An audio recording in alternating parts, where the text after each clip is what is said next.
In May 2026, the Dutch cruise ship MV Hondius became the center of a terrifying news cycle. Following a sudden cluster of severe respiratory illnesses and 3 deaths on board, passengers were evacuated in clear bio-isolation pods. When health authorities confirmed that the virus was spreading directly from person to person aboard the ship, the global reaction was immediate. It triggered an anxiety reminiscent of the early, uncertain days of the COVID-19 pandemic. This uncertainty led to a single, urgent question. Are we looking at a brand new mystery superbug?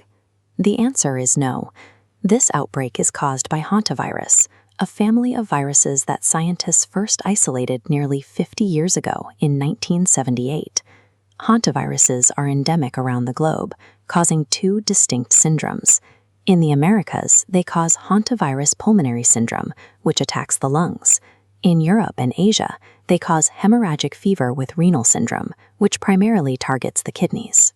The situation aboard the Hondius involves a known pathogen behaving unexpectedly in a highly specific environment, rather than a new global threat appearing out of nowhere. If this virus has been under observation for decades, we have to look at how it managed to jump between passengers on a luxury cruise ship. For 99% of hantaviruses, humans are a dead end. Infection usually requires inhaling microscopic aerosolized particles directly from the droppings, urine, or saliva of wild rodents. But there is a biological exception to this rule: the Andes virus. The MV Hondius departed from Ushuaia, Argentina, the exact geographic region where the Andes strain is naturally found. The Andes virus is the only hantavirus strain documented to have the ability to spread from one person to another. The cruise ship didn't spawn a new mutation. It unfortunately sailed directly through the one region where this rare human-transmissible strain already exists.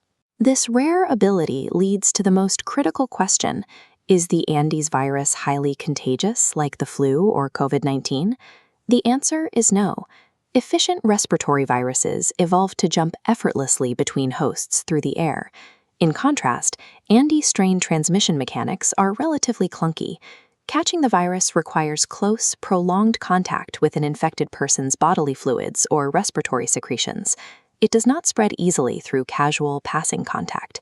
The virus has a long incubation period, 1 to 8 weeks before feeling ill. Next is the prodromal phase, with flu-like symptoms like fever and aches. Rapidly, it progresses to the cardiopulmonary phase, causing severe respiratory distress and shock as lungs fill with fluid. The enclosed and prolonged social environment of a cruise ship uniquely facilitated this specific, difficult type of transmission.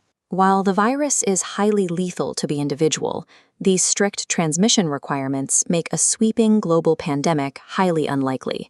The incident aboard the Hondius is a contained tragedy currently being managed by international health authorities. Knowledge of the long incubation period is allowing the WHO and ECDC to strictly isolate and monitor every exposed passenger, preventing further spread. With the global risk assessed as low, the final question is how we should protect ourselves from the more common hantaviruses found at home. To prevent infection, the CDC advises against dry sweeping or vacuuming rodent droppings, which launches viral particles directly into the air you breathe. Instead, ventilate the area and spray it thoroughly with disinfectant. Let it sit to kill the virus, and then wipe the area up while it is still wet. By focusing on the actual science of aerosol transmission and practicing proper hygiene, we can replace panic with practical vigilance.